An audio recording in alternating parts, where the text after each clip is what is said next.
Good afternoon, TechNation. Thank you all for participating in today's webinar. We are thrilled with the great turnout today with over 520 attendees pre-registered. A few notes before we begin. Earlier today, registrants were emailed a Webinar Wednesday workbook. If you did not receive a copy, you can download a copy in the handout section of your webinar dashboard. Today's webinar, all lines will be muted, but you can submit questions during the presentation by using the questions or chat feature on your dashboard. If you are having difficulty, please email us at webinar@mdpublishing.com. Today's webinar is eligible for 0.1 CE credits from the ICC. To obtain your certificate of attendance, you must complete the post-webinar survey at the conclusion of today's presentation. This survey will appear immediately on your computer screen at the conclusion of the webinar.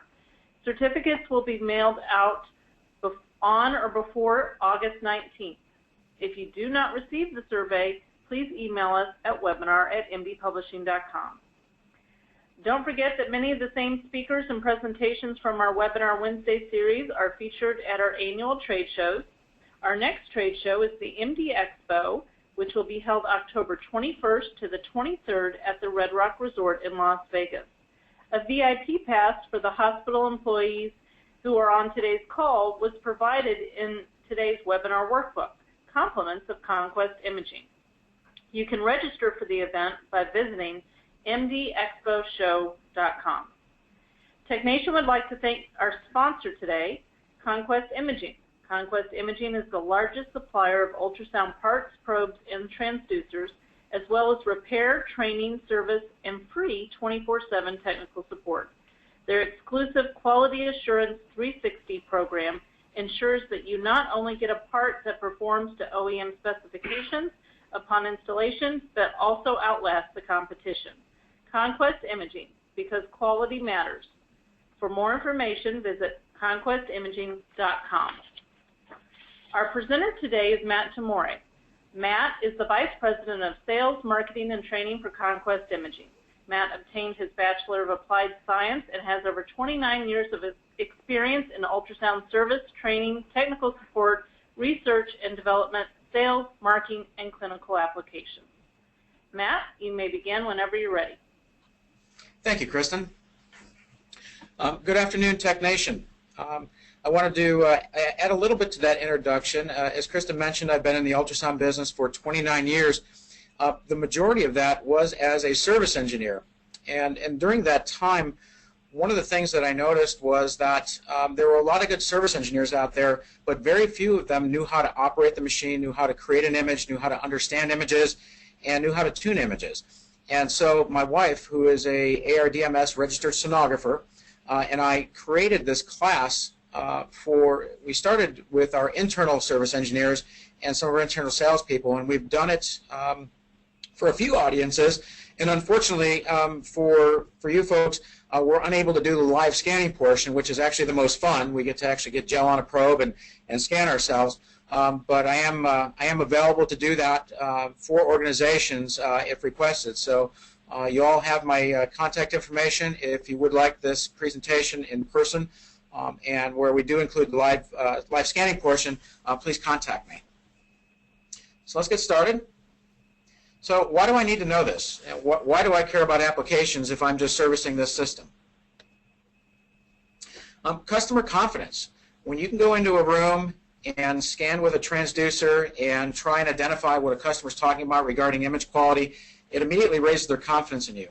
I'm actually off-site today at a customer location, and a couple hours ago we were actually up in the clinical department and talking to the ultrasound supervisor, and he was talking about a noise problem, and we went over to the machine, and I immediately lifted up my shirt, put some gel on a probe, and started scanning with the machine, and we were able to reproduce the noise. And immediately you could tell that this gentleman's confidence in me went up exponentially, even though he's never met me before. He knew I understood how to operate this machine. So customer confidence is huge.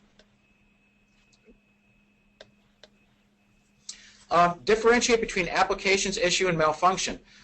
Image quality problems, when reported, typically are not a result of a malfunction of the machine. They're typically a result of the system not being set properly. And so the material that we're going to cover today will help you differentiate between a system setting and a potential malfunction. The ability to test a system clinically. There's a lot of times where a system will seem operational, it will pass diagnostics, it will power up just fine, but when you actually start scanning, you can pick up noise or image artifacts or things like that. And so the ability to test a system clinically as well as technically makes you a much more complete service engineer. You are your own phantom. Ultrasound mimicking phantoms or tissue mimicking phantoms are available out there. But to be able to understand your body and to be able to scan yourself, it allows you to test machines in ways that you can't with a phantom.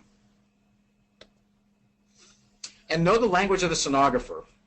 Over the years, when I've had images described to me by sonographers, and again, my wife is one of them, I've heard the words mushy, yucky, grainy, washed out, contrasty, things like that. And so understanding the language of the sonographer will help you remedy image quality issues.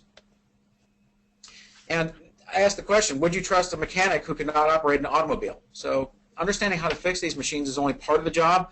I think what differentiates a good service engineer from a great one is somebody who understands how to operate these machines. The first thing we want to do is we want to evaluate the monitor display settings. If the system main display is not set properly, everything else is pretty much going to be skewed. And so when evaluating system image quality, you want to ensure that the monitor or main display, whether it's a CRT or an LCD, is set properly. What you're looking at on the screen right now is actually a picture of my liver and kidney. The football-shaped object is my kidney. All the area to the left is liver, and then that bright white stripe that you see down in the bottom quarter of the image, the bottom left, is actually my diaphragm. And so I would put an image up on the screen, and then what you want to do is you want to look at that grayscale bar on the left-hand side. So what we want to do is we want to check the monitor or display contrast and brightness settings. First thing you want to do is adjust the room lighting to typical scanning room intensity. Ultrasound rooms are typically very dark, and so you want to adjust the room lighting to simulate the room lighting when a scan is being performed. And then you want to use that grayscale bar to adjust the brightness. And what you want to do is typically grayscale bars, they're typically graduated. Some are stepped, some are graduated, but look for the very bottom of the bar. You want to bring the background brightness up to the point where it's a very light gray where you can see the entire bar. And then you start bringing it down again where the bottom of the bar is just barely visible. And when the bottom of the bar is just barely visible, at that point you have the brightness or the background set properly. And at that point you want to examine the contrast. Make sure looking at the top of the bar and at the text on the screen that the whites are white, but they're not blooming or blooming over the pixels that they encompass. This is actually a requirement for accreditation nowadays. I've written articles for TechNation and given presentations at various trade shows regarding ACR accreditation. ACR is now requiring that the system main display and actually the interpretation display, if on site, is evaluated. And so this is now a requirement for ACR accreditation. Question, and I'm going to throw this out here. This is something I always ask when I teach this class. Does adjusting the system display, or the main display of the system, setting affect the image presentation on a PACS display? And I want you to email your answer to me at my email address there, mtomory@conquestimaging.com, with your answer, and I want an explanation. The first 10 correct answers after 4 p.m. Eastern today, because I don't want anybody doing it now, will receive a $5 Starbucks card. One other thing I will caution you about is prior to adjusting a sonographer's display is verify with them that they're okay with you doing that. Sonographers are very touchy about their systems, and if you make any changes to them without their approval, it could create a problem for you. So, let them know that, Mr. or Mrs. Sonographer, I'm looking at your display and it appears to be off. Here's what I'd like to do, and show them and make sure they're okay with that and adjust it accordingly. Presets. Ultrasound systems have many presets. These presets are set for specific body types or specific types of exams. What you can see here is I have just a blank display, and it shows that we have a breast preset chosen. Well, under, say, a breast preset, we may have 30 or 40 different types of variables that go into that preset. Each one is specific to a body part or body type, and dozens of settings make up each preset. They are customized and extremely difficult to restore manually. If any of you are TechNation readers, which I'm hoping most of you are, I've written multitudes of articles in there, and about half of them talk about making system backups. It is critical that all these settings that are in these machines are backed up. To restore them manually requires going on site and sitting down with a sonographer and going through all the different types of exams and manually tuning the machine. Each sonographer is different. Each system's a little bit different, and factory presets are never good, and so each system does have custom presets. So you want to make sure that you back up and back up again. Again, if any of you read any of my articles, you'll see that I'm a huge proponent of backing up. Every system I've ever worked on has multitudes of backups, and that is to ensure that these presets are saved, and it also mitigates downtime. So let's talk about transducer and probe type. There's different probes, and I'm going to use the term transducers and probes. I'm going to interchange those. Same thing, just different term. They have different formats for different applications. We have linear probes, curvilinear probes, and then we have sector or vector probes. Those are the three main types. And here's what the formats look like. If you look at our linear probe, the linear probe is typically used for vascular studies or small parts. And small parts is an exam type that usually refers to various parts of the body that include breasts, testicles, thyroids, and maybe even some musculoskeletal work. So that's what you'd use a linear array for. The curvilinear array is typically used for abdominal work. It is also used on endocavity probes. And then our vector array or sector array, which is the third one, that is typically used for cardiac work, although it's used in some abdomen work. But the problem with the vector array, as you can see from the image format, is that the near field is very small, and the image quality in the near field on vector or sector probes is suboptimal. And so typically curvilinear probes are used for abdominal and obstetrical work.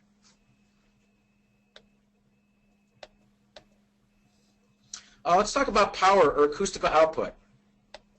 One of the settings on an ultrasound system is power or acoustical output. You can see where I have the arrow pointed. This system here is actually a GE Logic 9.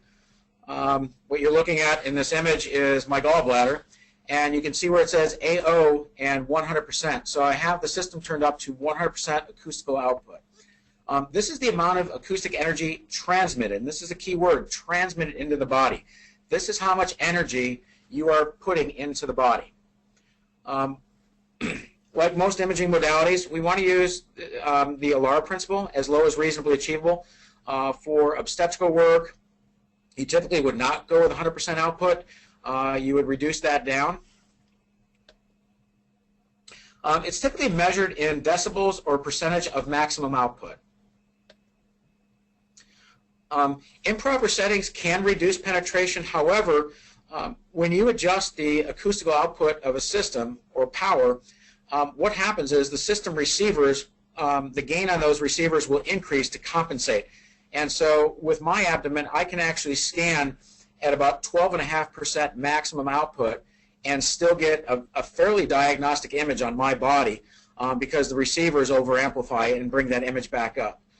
You typically wouldn't scan at that setting, but I've experimented to see how low I could go with output and still get a decent image on my body. And I have probably an average body for an adult male, and I can go down to 12.5% and still get a decent abdominal image. So the systems do a good job of trying to compensate for lower acoustical output. It's usually labeled, the button is usually labeled power or output on systems. Gain. This is the other half of acoustical output. This is the amount of amplification of the received echo. So the transmitters push the energy into the body, the acoustic energy into the body. The energy bounces off structures within the body and then is reflected back to the transducer. The transducer, the elements on the transducer will vibrate, create an electrical pulse, and that pulse is amplified. These are the received echoes, and this B gain, or this overall gain, you're telling the machine how much to amplify those received echoes. These images that you're seeing here, what you're looking at here is my thyroid, top and bottom, and there is no difference in those two images other than I've increased the gain in the bottom image. You can see in the top image my gain is, I believe, it's -4 decibels, and in the lower image I've increased the gain to 17 decibels. So exact same image. Now when talking about gain, we also have to talk about DGC and TGC. I use both terms. They're identical. DGC stands for depth gain control. TGC is time gain control. Exact same thing. Different manufacturers call them different things. What depth or time gain control allow you to do is it allows you to adjust the gain, the received gain, in particular areas of the image. What this does is it allows you to, or allows the sonographer to, even out an image and make the image more uniform. Or if you're looking at, say, a blood vessel or a heart chamber, something like that that you want to clear out, you can actually lower the gain in that particular area of the image.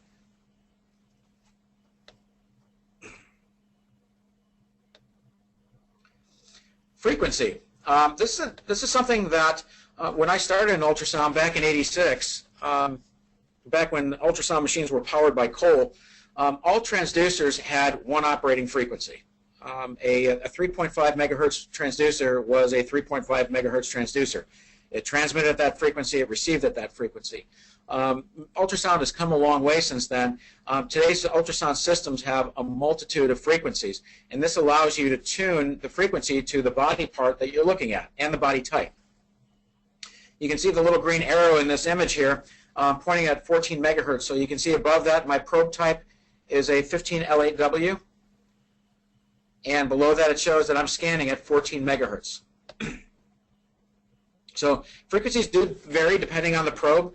The probe type typically, with higher frequencies, we're looking at small parts like breasts and testicles and thyroids, musculoskeletal work. Lower frequencies are typically for abdomens. So lower frequencies, the thing about frequency is we get into talking about ultrasound physics. Lower frequencies give you better penetration, but lower resolution because of the wavelength of the pulse going into the body. So the upside of low frequencies is we can penetrate. So a person with a very large body, we would want to go with a low frequency to penetrate that person. But the problem is we're going to lose resolution. On the other side of that is a high frequency is less penetration but higher resolution. This 14 megahertz that you're looking at here, if I were to scan my thyroid and only go in 4 or 5 centimeters, 14 megahertz would be practical. But at 14 megahertz, 4 or 5 centimeters, excuse me, is about all I can penetrate. For a deep abdomen at, say, 18 centimeters to 20 centimeters, we'd have to use 2 to 2.5 megahertz. So there's a trade-off. Modern probes do have multiple frequencies. They have primary frequencies, and they have something called harmonic frequencies, which we'll get into in a moment. Looking at these two images are the same exact image. Identical settings, identical transducer. The only difference is I scanned the top image at 2 megahertz and the bottom image at 4 megahertz. And again, this is my liver and kidney. And I'm not sure how it looks on all of your computer screens, but if you look at especially the texture in the liver off to the left of my kidney, you can see that the texture looks much finer. It looks almost like sand, where the top image looks very coarse. The higher frequency will give you a much finer looking image. And so the rule of thumb for scanning in ultrasound is always use the highest frequency possible for the body part that you're looking at. That'll give you the best resolution. If you can't penetrate with a particular frequency, you need to drop it down a little bit, but always go with the highest possible frequency. Let's talk about harmonics. Harmonics is something that came out probably about 10 years ago. And what it is harmonics allows a system to transmit at a certain frequency and then receive at a higher frequency. And what that does, so for example, if I turn on harmonics, I can scan at, say, 4 megahertz, but what I'm going to do is I'm going to tell the machine to filter out the 4 megahertz receive signal and listen for a harmonic. Every sound wave has a harmonic. So the harmonic of, say, 4 megahertz would be 2 and 8, 1 and 16, 500 kilohertz and 32 megahertz. And so that's the way harmonics work. And so what we do is we send in a certain frequency, we filter out that primary frequency, and we listen for the first harmonic at the higher frequency. And what that allows us to do is it gives us the penetration of the primary frequency, but it gives us the higher resolution of the secondary frequency. So if you look at this image here, what you're looking at here is my gallbladder. The top one is I'm using a primary frequency, and the bottom one I turned on harmonics, and you can see the noise in my gallbladder up top is greatly diminished in the image at the bottom. Harmonics was developed mainly for difficult-to-image patients, but I see it used pretty commonly these days. Most sonographers just default to using harmonics. However, depending on body type, it may or may not look good. I mean, harmonics typically does not look good on me, but body types vary, and it depends on ethnicity, it depends on levels of hydration, it depends on body weight, body density. So I've seen very, very large people be what we call glass bodies, very easy to image, and I've seen very thin people be very difficult to image. But typically, the larger the body habitus, the more difficult to image, and you would use harmonics. Focal or transmit zones. What contemporary machines allow us to do is it allows us to choose where we want to focus the system. In these focal zones where you can see all these arrows in the image up top, we're telling the system where we want it to electronically focus. There's two different kinds of focus in an ultrasound system. There's the mechanical focus, and that is determined by probe design. It's the way the array is cut. Every probe has a sweet spot depending on the design of the probe, and there's a certain area where the beam width is the narrowest, and the image is what I call the tightest. It's where the highest image quality occurs, and that is due in part to the mechanical design of the probe. But the other thing that we can do is we can tell the system that we want to electronically focus in other areas of the image outside of where that mechanical focus is. And the way the system does it is through a series of delays, electronic delays within the machine, that allows us to adjust the transmit focus. It is user selectable, and a system can have from 1 to 8 or more focal zones. What multiple focal zones allow us to do, it gives us higher spatial resolution and lower temporal resolution. And what that means is spatial resolution is our 2D space. So our 2D image gets much better. The downside or the trade-off of multiple focal zones is it reduces frame rates within the system. And so if you have say you have a cooperative patient, they can hold their breath, or you're doing a part of the body that is not moving and is not affected by respiration, you can use a high number of focal zones. But if you're looking at, say, a heart, or you have a patient that cannot hold their breath or will not cooperate, cannot stop moving, using a high number of focal zones will be detrimental because your frame rates are so low. One of the things I pointed out is, and I'm taking a slight tangent here, but it's something that as ultrasound service people we'll all see sometime in our career. This bottom image here. Hold on, let me, computer malfunction here. There we go. This bottom image, you can see I have some arrows pointing to a left to right artifact within the image. It looks like an arc. And that is an artifact created by multiple transmit zones. When we use multiple transmit zones or focal zones, what the system is doing is it's transmitting to the first zone and receiving that image, and then transmitting to the second zone, receiving that image, and then piecing those images together electronically. Well, you can get this artifact down below, and it's a focal zone artifact. This is not a malfunction, and this is nothing you can fix. We get tech support calls constantly on this, where a sonographer will see that and be convinced that their machine is malfunctioning because they've never seen that before, but it's one of those things that they have seen it before, they've just never noticed it. And once they notice it, they can't get it out of their heads. So if you see a horizontal artifact that looks like this bottom image, either if you're on site, turn off multiple zones, or if you have the customer on the phone, ask them to deactivate multiple zones. If that artifact goes away, then we know it was caused by multiple focal zones. Again, this is it's the way the system works. They all do it, and there's nothing you can do to remedy that. Dynamic range, another setting on every ultrasound system out there. Some systems call it compression. It's the range of echoes processed by the system from strongest to weakest. We set this dynamic range based on the body part. A lower setting is less range of grays, and a higher setting is more range of grays. And so you can see from these two images here, what you're looking at here is my thyroid. And for soft tissue, like a liver, like a thyroid, breast, things like that, a testicle, you would want to use a higher dynamic range. You want to see all those wonderful shades of gray. You can see that the top image is very grainy, and that's a very typical sonographer term. My image is grainy. The bottom image is very smooth. We have a lot more information. We're getting a lot more shades of gray. So with a thyroid, a high dynamic range is good. Now if you look at this image here, what you're looking at here is my common carotid artery.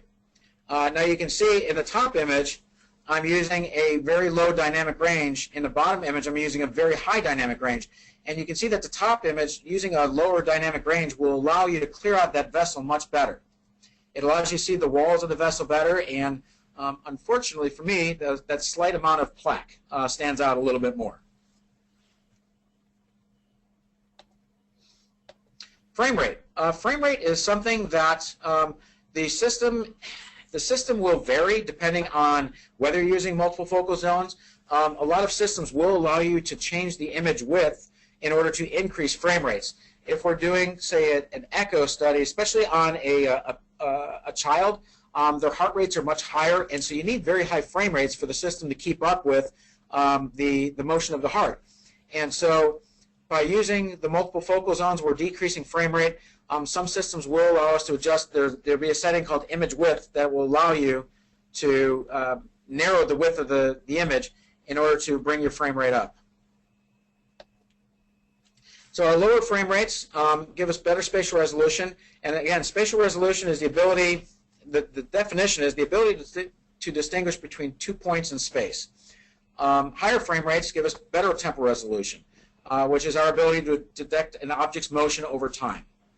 And so we want to adjust that frame rate depending on what we're looking for. If we're looking at soft tissue, a low frame rate is fine. If we're looking at a heart, then we want to bring the frame rate up. Space-time or resolution. Systems allow you to somewhat adjust your frame rate by a button. On the Acoustic Sequoia, it's called space-time. On some other systems, it's called resolution. So it allows you to adjust the processing power of the ultrasound system to optimize either spatial or temporal resolution. So if you look at the top image looks very grainy. I'm using, this is an Acoustic Sequoia, this particular image on my thyroid, and I'm using what's called a T1 or temporal 1. So that's a high frame rate. On the bottom one, I'm using what's called S2 or spatial 2, which is, I told the system I want to concentrate solely on spatial resolution. And you can see that the image is much tighter. The grain is much finer.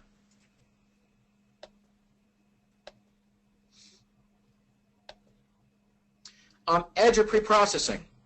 A good analogy for edge or pre-processing is it's like the sharpness adjustment on your television at home. My wife and I recently got a new flat screen at home, and me being a techie, I had to go into all the menus and start playing around to her frustration.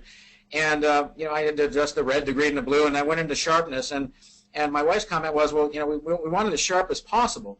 And I said, well, no, we don't, because if you make things too sharp, it gets kind of abrasive to look at. and you're actually looking at that on these images here. Edge of pre-processing is a sharpness for an ultrasound machine. That's what it means. And what it does is it sharpens the edges or borders of structures. In the very top image, I'm using the highest edge or pre-processing possible. I'm using a +3. In the bottom one, I'm using a -3. The proper setting is usually somewhere in between. The top image, and it might be difficult for you to see on your computer screens, but when you're watching it in real time, when the image is not frozen, it's very staticky. It's very noisy. The bottom image is very, to use a sonographer term, very mushy. It's very washed out. So somewhere in between for edge of pre-processing is the proper setting. Persistence. Persistence is telling the ultrasound system, I want you to average X number of frames. A single ultrasound frame is very noisy, very grainy.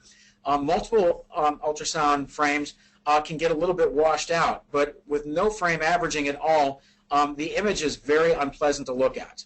And so we want the ultrasound system to average several frames together. In these two images here, the top image has minimal averaging. You can see the image is very noisy, very contrasty. And the bottom, I maxed it out. So again, with persistence, we want something that is somewhere in between. Normally, these are set by the sonographer, but the you may hear from a sonographer, well, my images are really washed out or very slow. They may have the persistence too high. Post-processing or gray map. Post-processing is just that. If you're using an ultrasound system and you create an image and you freeze that image, you can actually go in and post-process that image. And you can do that by changing different gray maps. That's one of the functions you can do. And what you're looking at here is, again, this is my thyroid.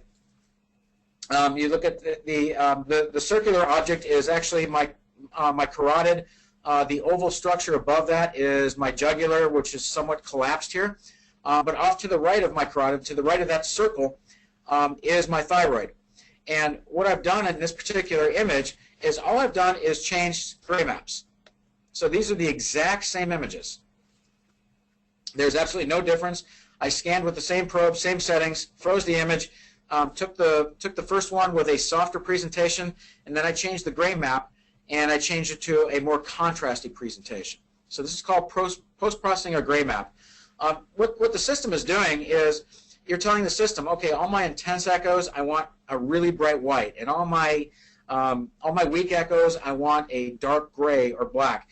And what the system does is it'll map those echoes, and it'll map them any way you want them. And a lot of it is dependent upon the structure that you're looking at and the sonographer's preferences. What you see off to the right is what's called B-color. Color is used on B-mode images and on some Doppler images, which we'll get into in a moment, to make things stand out a little bit more. The human eye is a little bit more sensitive to changes in color than it is to changes in grayscale. And so sometimes a sonographer will colorize an image to make something stand out. For example, if they're looking at a say a mass in the liver, what they'll do is they may turn on that color to see if they can make that mass stand out a little bit. Speckle reduction imaging. This is a feature that is pretty much standard on all contemporary machines today. One of the things about ultrasound images is that they are inherently grainy.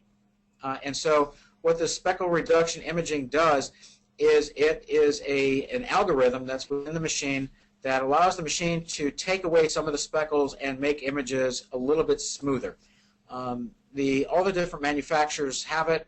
It's called SRI by General Electric, X-Res by Philips, U-Scan by Mindray. So there's all kinds of different names for it, but all it does is it reduces noise within the image. So our top image is speckle reduction off, and our bottom image is SRI on. Compound imaging. Compound imaging is something that came out probably about 5 or 6 years ago, maybe a little bit longer. And what it's done is, if you look to the right of the two images, and you see that that pictogram, you can see it shows conventional imaging technology and compound imaging technology. Standard ultrasound, the lines of the ultrasound lines, they fire from the transducer, they go straight down, and they bounce off whatever object you're looking at, or objects, and then they're reflected straight back up. With compound imaging, and I believe Philips revolutionized this, they introduced it some time ago, they call it sono-CT, but they said, well, wait a minute, with CT scans, we are hitting an area of the body from all different angles. Why don't we try that with ultrasound? And it actually works really good. What they do is, through electronic steering, is you're able to steer the ultrasound lines at different angles. And I was actually demonstrating this at the site I'm at earlier. If you have an ultrasound system and you have the probe activated, you can actually turn compound imaging off and put, say, a paper clip on the face of the probe, and you'll create a really bright line going down the middle of the image. And then if you turn on compound imaging, you'll actually see the system firing at all the different angles. It's actually kind of cool to look at. So the next time you're in front of a machine, I encourage you to do that. It's a really cool technology. It allows for improved image quality. It does reduce noise, and especially for irregularly shaped structures, it makes them stand out much more. General Electric calls it crossbeam. Philips calls it sono-CT. If you look at the two images, the top image is compound imaging off, and the bottom image is compound imaging on. This is pretty much standard on all contemporary machines. Let's talk about different imaging modes. This is called B mode, and actually this ultrasound image here is an early ultrasound image of my son. So B mode is basically a two-dimensional image. So sound waves are sent into the body, they're reflected off anatomy, and the intensity is analyzed, and a shade of gray is assigned to that particular echo. M mode stands for motion mode. M mode is typically used in the heart. So what the sonographer will do for either an adult heart or a pediatric heart is they will fire that line of sound down through the heart, through the valves, to determine valve motion. And you can see these waveforms, which I am not sophisticated enough to read. This cardiac scanning is a whole different animal. But what it allows them to do is determine valve motion, and it also allows them to determine if areas of the heart wall have died. So if somebody has a heart attack, a portion of the heart wall may die, and they'll be able to tell that the motion part, or that part of the heart, the motion is not as dynamic as the surrounding tissue.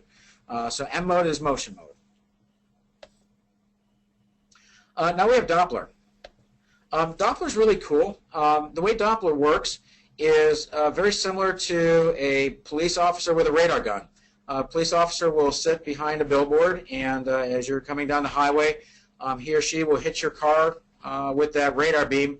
The beam bounces off you and goes back to that gun, and that gun says, okay, I have a Doppler shift of this. I know that person is coming towards me, and I know exactly how fast they're going. We can do that with ultrasound too. What we do is we take a signal and we send it into a blood vessel, and we bounce that signal off red blood cells. And we receive that signal back, and we can tell by a frequency shift what direction that blood is going in and how fast it's going. There's various forms of Doppler. The top Doppler that you see is a combination of color Doppler and pulsed wave Doppler. The bottom image is something that's called either power or energy Doppler. There's also a continuous wave Doppler that is used for cardiac exams. This is something that we see on a fairly regular basis. The purpose of this presentation is not to turn you folks into sonographers, and that takes years of study to do. But what I want you to do to be able to walk away from this from this with is the ability to recognize some of these things, and this includes Doppler aliasing. I've received countless calls over the years that my Doppler is defective. It is reading inaccurate frequencies. It's showing me pathology where there is no pathology, and there's something called aliasing. When an ultrasound system is not set up properly, what will happen is the ultrasound signal will do something called wraparound, and it occurs when the velocity of the blood exceeds the system's ability to display it. Can this be remedied by a scale or PRF adjustment? If you look to the left of the scale here, there you see the numbers 0.30 and 0.10. That is our scale or PRF adjustment. What we can do is we can adjust that to make to accommodate the faster Doppler signal. If you look at this image here, you can see that our Doppler signal is going up to the very top of the graph and then wrapping around and coming in from underneath. This shows us that we have the system not adjusted properly. And this is called aliasing. Color Doppler can also alias. When color Doppler came out, it was referred to in a derogative sense as Doppler for dummies. Pulse wave Doppler is a little more technical to read. Color Doppler is very graphic. And so the reason color Doppler came out is if you look at the very top image, this is my carotid artery and my jugular vein. The red is my carotid. And Doppler came out, as I mentioned in the previous slide, when with the ultrasound system we can tell what direction the blood is going in and how fast it's going. And so we can see by this top image that the blood is going in all one direction. Now, if I had some pathology there, say I had a large piece of plaque within that vessel, what would happen is the blood cells would hit that plaque, and they would start. It would create some turbulence, and within that turbulence, some of those cells would end up going backwards for a short period of time. Well, that would create a reverse Doppler shift, so you'd actually see blue within the middle of that vessel. And that would say, hey, there's some pathology here, there's plaque here, we have blood flow reversal. That's a bad thing. If you look in this bottom image, that is my carotid as well. You can see all that blue in the middle of my carotid artery. I didn't automatically induce plaque into my artery. All I did was I took my Doppler scale and I adjusted it too low. And so by adjusting it too low, I was able to make the system look like it's malfunctioning. And so it's a little challenging to determine this, but I just wanted all of you to be aware of the term and to be able to recognize it when you're looking at a machine. If somebody complains about ultrasound color Doppler inaccuracy. So in the top image, I set the scale properly. The bottom image, I intentionally adjusted it improperly. And you see, note the color wraparound. If you recall from the previous slide, that pulsed wave or that waveform, it wrapped around that graph where the peak was being cut off and then the peak of that graph was coming in from underneath. Well, what you're seeing here is if you look at our color bar off to the left, you see our slowest velocities are like a dark red, and then the faster velocities go up to a yellow, and then imagine that wrapping around and going into the bottom bar where we're seeing our blues. So we're actually wrapping around with our color Doppler as well. Artifacts and dropouts. One of the most common things that we'll see as ultrasound service providers. Again, I'm off site today. I'm at a customer site, and we were off looking at several ultrasound systems this morning, and a few of them had dropouts, and we were determining whether they were probe or whether they were part of the machine. So we were actually doing some of this work earlier today. But artifacts and dropouts are a very common reported problem. You can see that slight artifact in the near field of the probe. We need to start looking at, what is this? Is this caused by the actual array of the transducer? Is it the cable? One of the things that we do, it's a field test, but you can take a metallic object. I like to use a ballpoint pen. I carry a pen that's made out of metal that I can roll across the face of a transducer. A paper clip works very well. You do not want to use any object that is sharp because the lens of a probe is very delicate. So you want to use something that is rounded. A screwdriver works well, not the tip, but the shaft itself if it's round. But you can actually slowly move that metallic object across the face of a transducer, and it'll create a very bright beam within the image.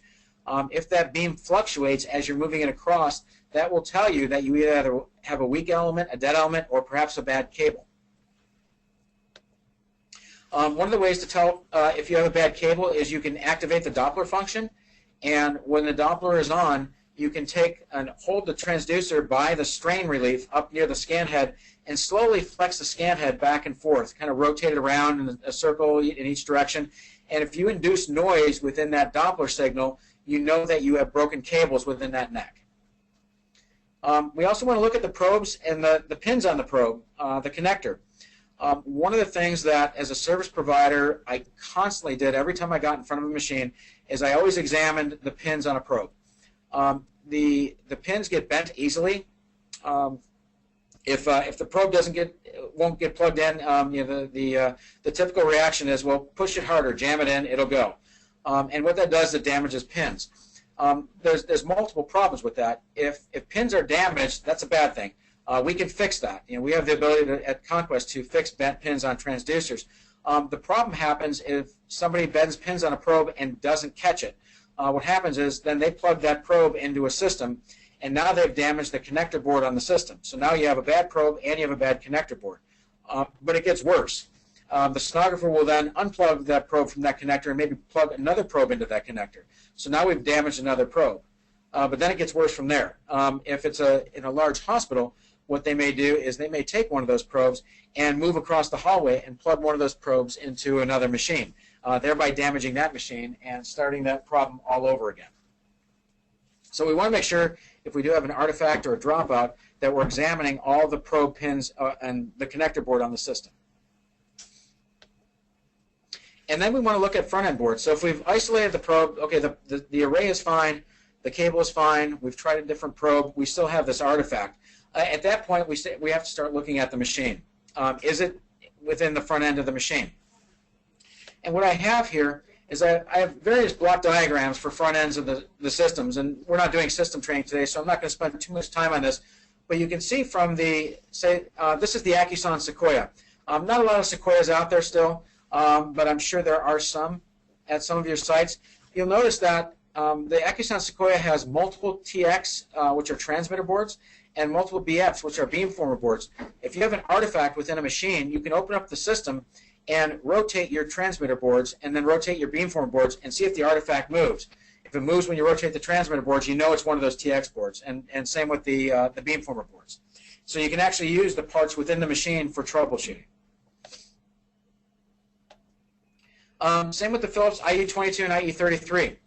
The channel boards. There's 4 channel boards within a 22 and 33.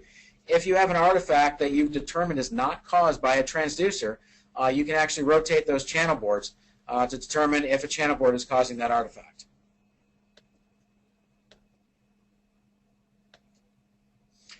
GE Logic 9, same thing. Those looks like my labels disappeared, but those 8 white rectangles are all time delay boards. And so again, with the Logic 9, you can rotate those and see if your artifact moves. Again, so you're using the system to troubleshoot an image artifact problem. Here are some common artifacts that may be reported by sonographers. These are artifacts that I've had to deal with in the past. These are not malfunctions. These are a result of physics. It's just the way the systems operate.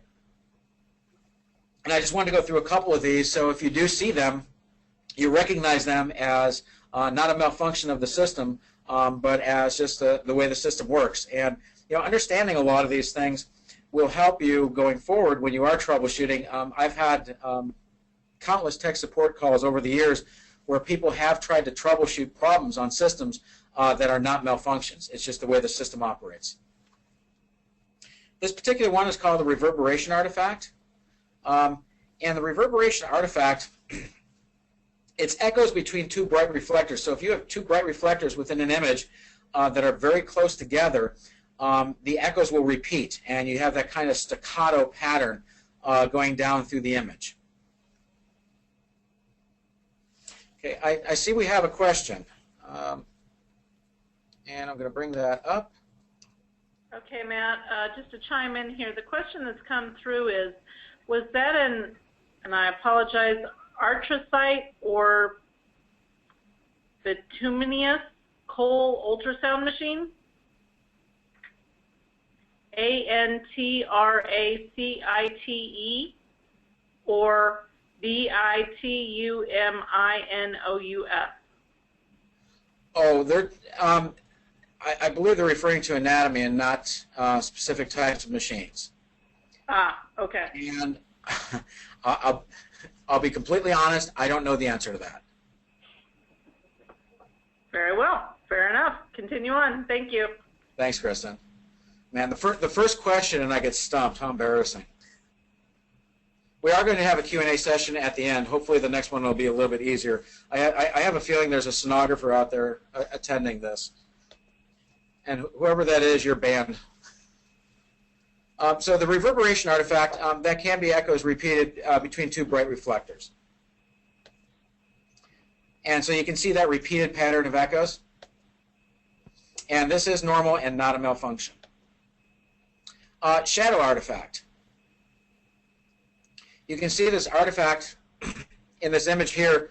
That is I believe, a gallbladder, and there is some sludge within that gallbladder. And you can see that dark area below. That is that dark shadow. That is a normal function of the system. That is not a malfunction. And that is not my gallbladder, by the way, thankfully.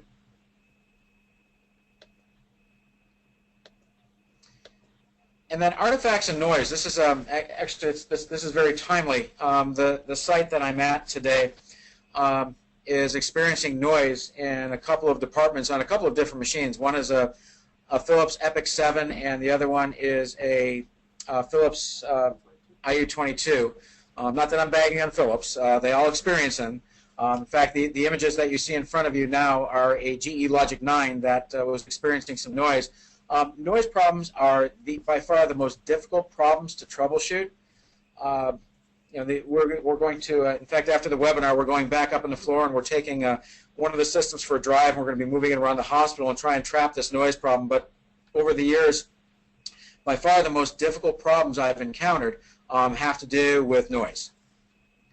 And so you can see in these images, when you see an artifact within the image, you want to start asking yourself, or the sonographer, hopefully, some questions. And you want to start with, is the noise moving? The vast majority of noise is dynamic, and so it'll be moving throughout the image when the image is unfrozen.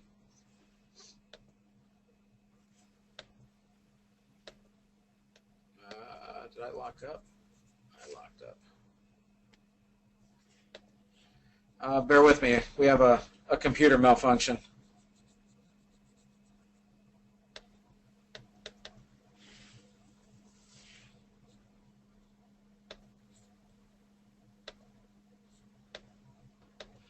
There we go. We're back. All right. Can you isolate the system by unplugging all potential noise sources? And so when you get this noise artifact on the screen, you want to look at the system itself. Are there peripherals? And a peripheral would be a VCR, a black and white printer. I know, this is kind of old school stuff. Most systems don't have those things connected to them these days, but systems may have an external monitor in the room that is connected to the system. There may be a network cable, in all likelihood, that is connected. So can you isolate the system where it's just the system plugged into the wall, nothing else connected to it? And by removing those things, has the noise gone away? Now you want to look at power. Can you try a different power source? Try a different plug in the room. One of the things that we looked at today is, one of the questions I asked regarding the noise at the site I'm at today is, when the sonographers go on portables, are they plugging the system into emergency plugs? So that's one of the things we're going to look at this afternoon, is the power sources that they're using. Is the system ground intact? The clinical engineer that I talked to today regarding this noise, one of the first things I asked him is, have you done a ground continuity test? And he said, well, yeah, I've already replaced the power cord, so we believe the ground is intact. But if you look at this image here, or these two images, this is a GE Logic 9, and you can see it's kind of hard to tell, but there is some 2D and some color noise. You can see the color noise speckle in the lower image. This has to do with the card cage cover ground not being intact. On the GE Logic 9, this is a fairly common problem where the area between the card cage cover and the card cage becomes oxidized, and the solution is to just clean all contact areas and this noise will go away. But we want to start examining system grounds. Is the system grounded properly? And what about the facility ground? I was sharing with the clinical engineering department at the site I'm at today a unique problem I had years ago where a system was manifesting noise and we replaced everything on the system and could not get the noise to go away. The solution, and this is a true story, was actually finding the building ground and taking a garden hose and trickling water on that ground overnight to have it better conduct noise to ground. So the facility ground can actually be a problem. And can you move the system to a different environment? By taking a system and moving it to a completely different part of your facility, it isolates several things. It moves it to definitely a different power circuit, and it gets it away from any EMI or RFI sources. So it's a totally different environment, and that'll help you determine, well, is the noise source internal or is it external?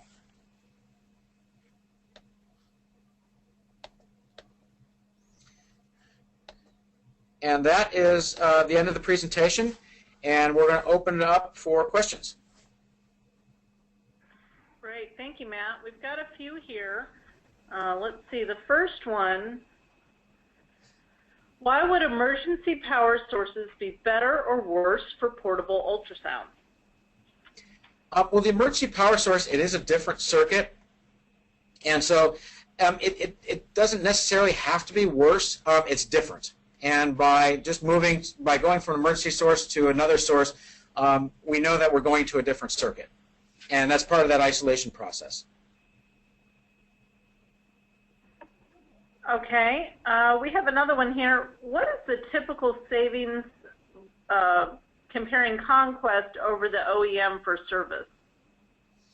Well, for overall, one of the things that Conquest specializes in is migrating service in-house. These comprehensive programs where we work with organizations to bring their service in-house and utilize Conquest as a support structure.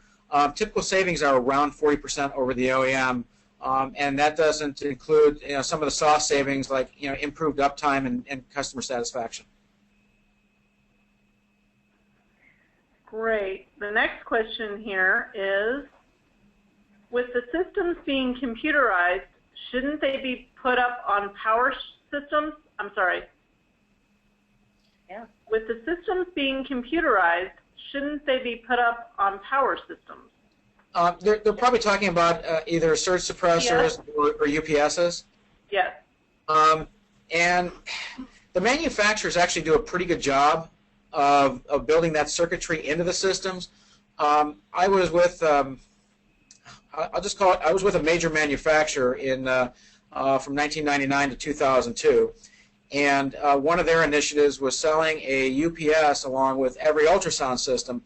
And I did an experiment, and I did a power analysis of wall power in a facility versus the output of the UPS, and the UPS power output was actually dirtier. So I guess it would depend on the UPS. If you have a really good one, it's probably not a bad idea, but the manufacturers actually do a pretty good job of protecting the systems. I haven't seen. I should say the frequency of systems being damaged by power, I've seen dramatically decrease over the years. Okay, the next question is, what standard do you use to do a PM on an ultrasound unit? That's a great question. It's not standard, it's standards.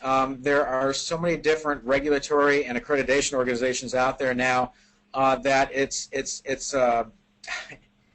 very complicated. On the regulatory side, we have the Joint Commission, we have the new CMS directives, and then on the accreditation side, we have ACR, which is the American College of Radiology.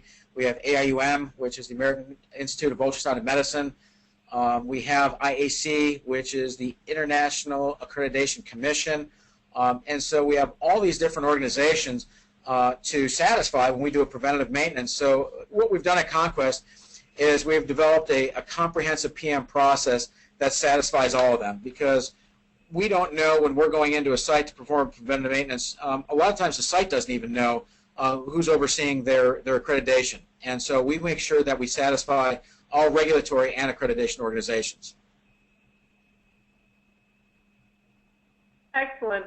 The next question is there a required phantom for ACR accreditation?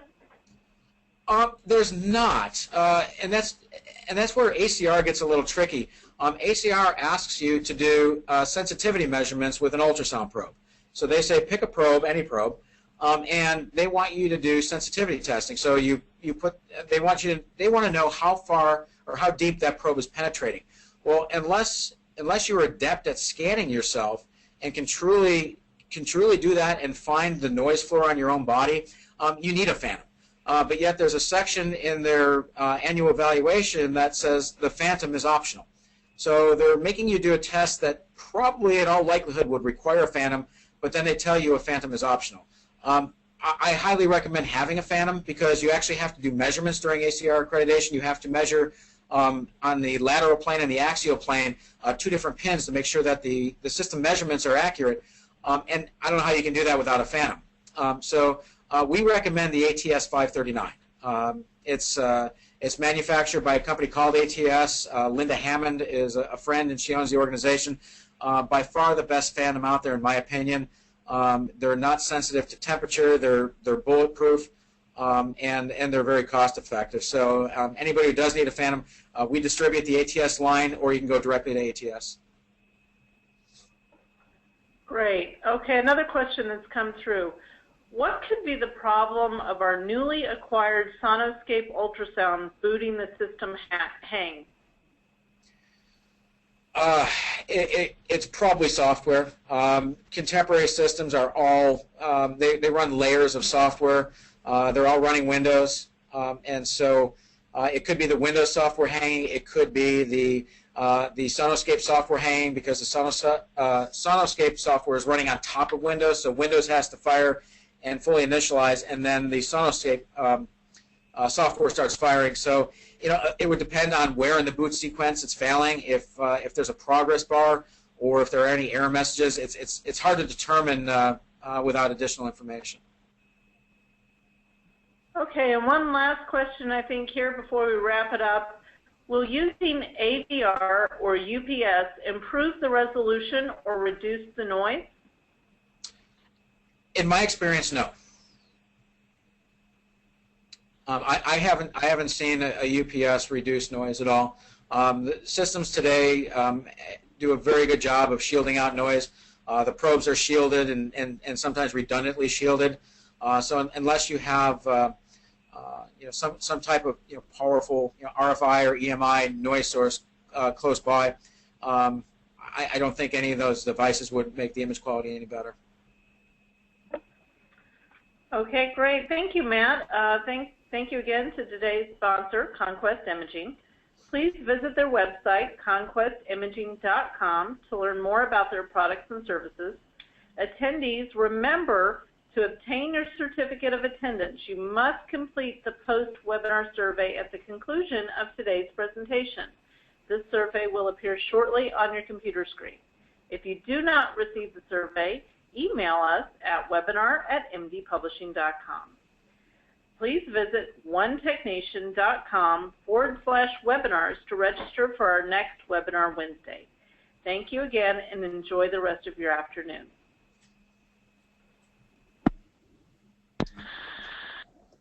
So that's a wrap.